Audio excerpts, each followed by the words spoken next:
मार्च का महीना खत्म हो चुका है और नए टैक्स ईयर की शुरुआत हो चुकी है। 1 अप्रैल 2025 में भी कई बड़े बड़े बदलाव किए गए हैं, जिसका असर किचन से लेकर आपकी जेब पर पड़ सकता है। तो चलिए बताते हैं 1 अप्रैल से लागू होने वाले बड़े बदलावों के बारे में। सबसे पहले बात किचन की, तो बता दें कि 1 अप्रैल से ऑयल एंड गैस डिस्ट्रीब्यूशन कंपनियां एलपीजी सिलेंडर की कीमतों में संशोधन करती हैं और 1 अप्रैल 2025 को भी इनमें बदलाव देखने को मिल सकता है। 1 अप्रैल से कॉमर्शियल सिलेंडर 44 रुपए 50 पैसे सस्ता हो गया है। दिल्ली में 41 रुपए घटकर अब कीमत 1762 हो गई है। पहले ये 1803 था। वहीं 14.2 किलो वाले घरेलू गैस सिलेंडर की कीमतों में कोई बदलाव नहीं हुआ है। इसके अलावा सीएनजी और पीएनजी की बात करें तो आने वाले दिनों में देश भर में पीएनजी और सीएनजी की कीमतों में इजाफा देखने को मिल सकता है। दरअसल सरकार ने एडमिनिस्टर्ड प्राइसिंग मैकेनिज्म यानी एपीएम के दायरे में आने वाले पुराने क्षेत्रों से उत्पादित नेचुरल गैस की कीमतों में 4% का इजाफा कर दिया है, जिसका असर देखने को मिल सकता है।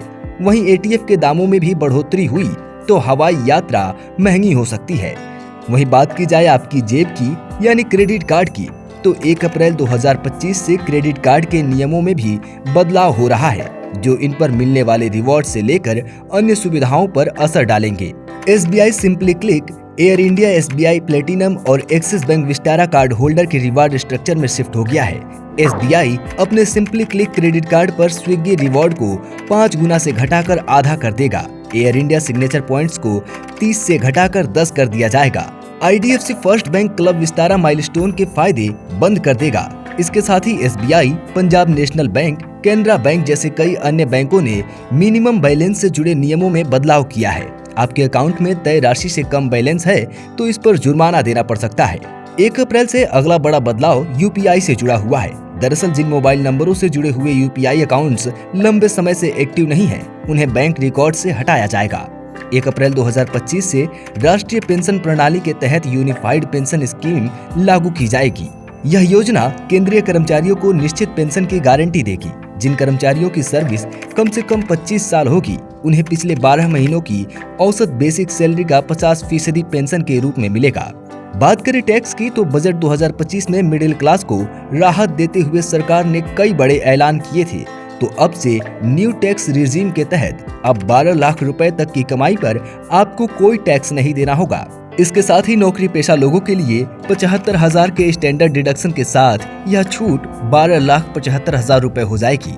एक राहत की खबर ये भी है कि 1 अप्रैल 2025 से लिबरलाइज्ड रेमिटेंस स्कीम के तहत विदेश में पढ़ रहे बच्चों की फीस या अन्य खर्चों के लिए 10 लाख रुपए तक भेजने पर टीडीएस नहीं लगेगा।